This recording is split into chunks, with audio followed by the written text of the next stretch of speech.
Assalamualaikum warahmatullahi wabarakatuh. Ashima kajumsa turuzaki ara dawaa finnisa sirriitti balleessuun sinii qabadhee dhufe jechuudha.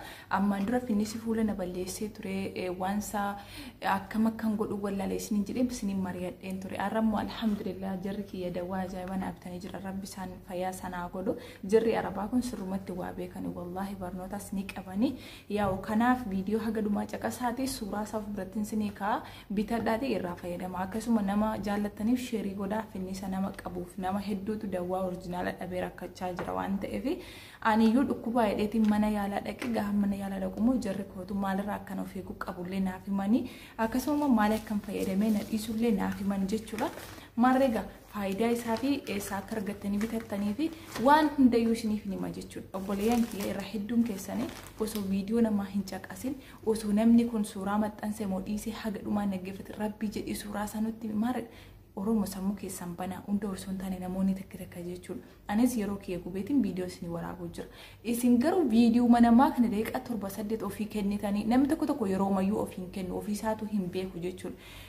Daqiiqaa 40 walakka sa'aatii irratti qabataanan bilbiluma kana oloofee taaptaabii maaf laayikii namni walirrabsu waa faayidaa hin qabnetti ka dabarsuufaa jira. Ka rifeensa miicee ofirraan filanne ka rifeensa isaatti waan dibanne ka shaaworiin galle ka yeroo ofii kennee of hin gammachiifne keessi kiyya maal barbaada maalin nyaadha maalin dhugaa jedhee ka yeroo ofiin kennee jira jechuudha. Amma ijoolleen biyya arabaa tokko goggoddee deemti. Yeroo ofiin qabdu waan amantaan jalatti yeroo dabarsiti jechuudha. Kanattaan sun fuulli keenya soorata barbaada akkuma keessi keenya nyaata dhugaatii fedhutti yoo nyaanne jabaannuu fi bareennutti soo kanaafiyyuu namni fuulli keenya illee gogaa lallaafaa waan ta'eef soorata barbaada. Soorata akkamii kireemii akkamii viitaaminii akkamii dibachuu qabnaa kan jedhu ummatu kun viitaaminoota kana isinitti hima jechuudha. Ammaan dura ani wantumaan ofii kiyyaa yaadan fayyadamaa ture. Qaalittiin kiyya garuu wantoota hin fayyadne wanta na miidhaa ture isinitti himdeetti. Ammaan dura yeroo baay'ee saamunaa irdiin fayyadama. Saamunaa irdii namoota hedduuf fayyadama. Garuu qaalittiin kiyya saamunaan irdii fuula namaa goggosaa hin shuntursaa akka namni akka fuulli nama guddaa ta'e nama godhaan sanan fayyadamu naan jette waan ofii fayyadamtu naaf bitte jechuudha. Yaa waan isin jaalladhuuf yeroo kiyya gubee isin waraabuu jira isinitti agarsiisa. Suuraa isaa ilaaltanii bitattanii viidiyoo caqasaa yoo isinitti tole warri maamila kiyya ta'uu barbaadan subscribe godhaa laayikii godhaa isin jechuu barbaada hordoftoota kiyya.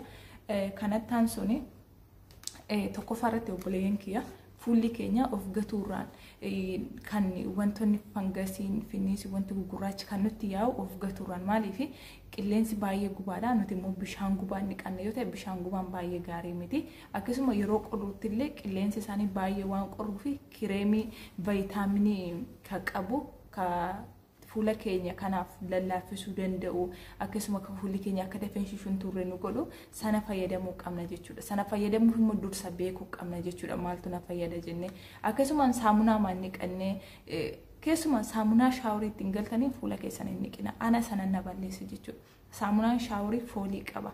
Waan foolii qabu fuulli keenya hin danda'u. Gogaa baay'ee lallaafaa waan ta'eef waan foolii qabuun hin niqatina. Saamunaa foolii hin qabne akkasuma immoo ka fangasii adda addaa ka waan nutti yaa'u ka wanta yeroo nyaata hojjennu illee gubaan illee fuula keenya dadhabsiisu sana saniif nu fayyadu bitachuu qabna. Isa immoo anatu isinitti agarsiisa jechuudha. Tokkoffaa irratti kuni viitaaminii obboleeyyan kiyya viitaaminii kuni ka amma qoricha finnisaa miti. Kuni maal nu fayyaddi suuraa isaa yoo asirratti mul'atu ta'e of biraan ka'a jechuudha. Viitaaminii kuni hordoftoota kiyya asitti maalirraa akka hojjetame ni beektanii arguun ooltanii aloe vera irraa hojjetame. Aloe vera jechuun isa mucucaata baay'ee lallaafa sana. Aloe veraan sun hin nyaatamalleedha. Rifeensaaf illee qeensaaf illee waan hadda kireema waa hedduu takka mirxiidha jechuudha. Kun amma asitti birishan jechuudha. Tokkoon ishee birishan maaliif oriijinaala waan ta'eef kun kireemiidha. Wanti inni nu fayyadu qoricha finnisaa kana isinitti agarsiisa wadhaa. Kireemiin kun wanti isin fayyadamuu qabdaniif akka fuulli keessan lallaafu cululuqu hin shunturree isin hin goggonne taasisa jechuudha. Namni tokko osoo umuriin isaa hin gahin fuulli isaa kun walitti jijjiidhaa hin shaakarraa hin goga jechuudha. Sun viitaaminii dhabuurraanii jechuudha. Amma araboota yoo argitan kifila isaanii keessa kireemii guutee jira jechuudha. Kireemiin sun faayidaa mataa isaatii qaba malee cal'isanii ma bitu miti na fayyada jedhaniitu qaama isaanii kunuunsuuf bitu jechuudha. Nun immoo waa lama sadii waan nu fayyadu takka bitachuu hin danda'amnu. Kun asitti birrii diinaara 5 jechuudha. akka Suudiif akka Dubaayitti immoo birrii 50 ta'uu danda'a isaa gadis ta'uu danda'a. Kana viitaaminii Eedha aloe vera irraa hojjetame kun akka gogaan keenya lallaafuu fi inshushuun turre hedduu takka cululuquu akkas nu fayyada jechuudha. Dibadhaa isinii jechuu barbaada. Yeroo kamittuu dibachuu dandeessu kana. Kun viitaaminii Eedha. Kun aloe vera irraa hojjetame. Kanas nan fayyadamaan. Kunis kireemiidha. Gosa tokko ta'ee ka'ee kun baay'ee rakasa. Kun immoo kanarraa fooyyee qaba jechuudha. Faayidaan isaallee kana dura hedduu na gammachiisa ana. Duratti kanan bitadhee ture amma immoo kanan bitadhee jechuudha. Kun viitaamin E dhalachuun isaatu suuraa isaa asirraan isinii ka'a. Yoo ishee kana dhiiftan ishee kana bitadhaa isinii jechuu barbaada. Tokko kana akka fuulli keessan goggonne isin taasisa. Kunneen kireemiidha jechuudha. Viitaamin Eedha. Namni takka soorata keessatti yoo sooranni isaa sun waan dhiiga isaa dabalu hin ta'in waan bishaan isa dhugsiisu dhiiga isaa deemsisu yoo hin taane faayidaa hin qabu jechuudha sooranni sun. Inni isaa dadhabaa deema jechuudha. Kunillee akkasuma soorata waan adda addaa qilleensa gubaa ta'u bishaan gubaa niqachuu haa ta'u gogaa fuula keenyaa kana waan dadhabsiisan waan shushuun tursan namoota waan akkasiif hedduu nu fayyada. Kireemiin kun baay'ee filatamaadha. Qallittiin kee waan ofisheetti fayyadamtu naaf bittee jechuudha erga fuulli kiyya hedduu na miidhame. Soorii yoo asasnitti baay'ise. Kana as kaayetiin jira. Suuraa isaa lameen of birattiin isinitti agarsiisee jira jechuudha. Okay, hordoftoota kiyya kun immoo saamunaadha jechuudha. Saamunaan kuni wanti balleessa, finnisa balleessa jechuudha. Kana wajjin dhufa. Kireemii kanallee of birattiin isiniif maxxansa.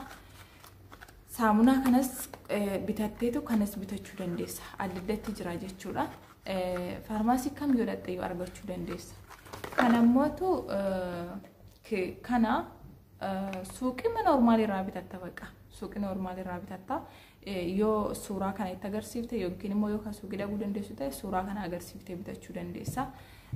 Kuni saamunaan kuni baay'ee takka mirxiidha. Kiyaabaseetiin isinitti agarsiisa. Kinoo kana jechuudha. Yeroo fuula kee dhiqattullee akka waan kireemii wayii dibachuu. Inna saamunaa kana suuraa isinii maxxansaa googilii jalattis maqaa isaa yoo sarchi gootan hedduminaan argatu jechuudha. Saamunaa baay'ee beekamaadha. Kuni baay'ee takka finnisa narraa balleessee jira. Finnisa kanarraa balleessee batti kana iyyuu dheetiin amana jechuudha. Kireemii kana dibadheera. Ani waan olluu kanaa dhufeef akkan ajajamettiin fayyadame jechuudha. Sababiin wal duukaa na ajajameef dibadhe.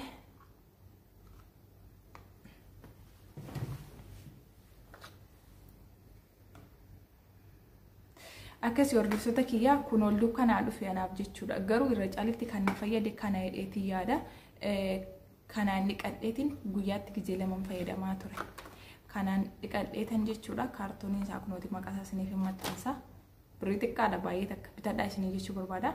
Kanaan dhiqadhee ka'eetiin kanammoo irratti dibadhaa jechuudha. Tokko ganaman dibadha. Ganama yeroo ribarraa akka fuula kiyya dhiqadhee erga fuulli kiyya kanaan dhiqadhee erga fuulli kiyya qooree jechuudha. Kireemii ishee kanammoo irratti dibadha jechuudha. Baay'ee xiqqoo naan dhufe naafi. Akkasitiin fayyadamaa ture. Garuu kireemiin kun na fayyaddeetti ishee hin beeku. Amma dibadheesis fixeen jira. Garuu finnisi kiyya narra duduwee jira jechuudha. Duratti kun akkatti fafayyaa fakkaata. Amma asitti as koo na fiffixee ture jechuudha. Adda kiyya irratti illee namoonni maal taate maaliif mana yaalaa hin dhanne naan jechaa turan ijoolleen natti dhiyaatan viidiyoo na laalan jechuudha. Alhamdulillah amma fayyeetiin jira. Saamunaa kana bitadha. Saamunaa kana fayyadamtu taanaan yeroo hundumaa kana fayyadamuu qabdu jechuudha. Saamunaa biroo fayyadamuu hin qabdan. Kireemiin kun ani yeroo dibadhee na fayyaddeetti nan fayyadne isheen beeku maaliif xiqqoodha waan ta'eef haga torbee tokko waliin hin dibadhe ammoo haga guyyaa 3-4 immoo kanuma qofaan fayyadamuu jira kireemii kana iyyuu dhiise. Kana isin jechuu barbaada daawwattoota kiyyaa waan dhaggeeffataniif galatooma. Saamunaa kanas kireemii kanas bitadhaa isin jechuu barbaada. Wantoota isin gaaffii isinitti yaada keessan koomentii jalatti naaf kennaa. Wallahi billahi kana torbee tokko callistee ittiin fuula kee dhiqatteennan ni argita akka ati na galateeffattu. Maaliif inni sila bibbiqilaa jiru hin du'a jechuudha. Hin du'a finnisi sirratti bibbiqilaa jiru sirriitti du'a jechuudha. Garuu haga torbee tokko keessatti jijjiirama guddoo argitu. Torbee tokko achitti garuu jijjiirama guddoo argita jechuudha. Waan biraa hin fayyadamina haga kanaan dhiqattanii faayidaa isaa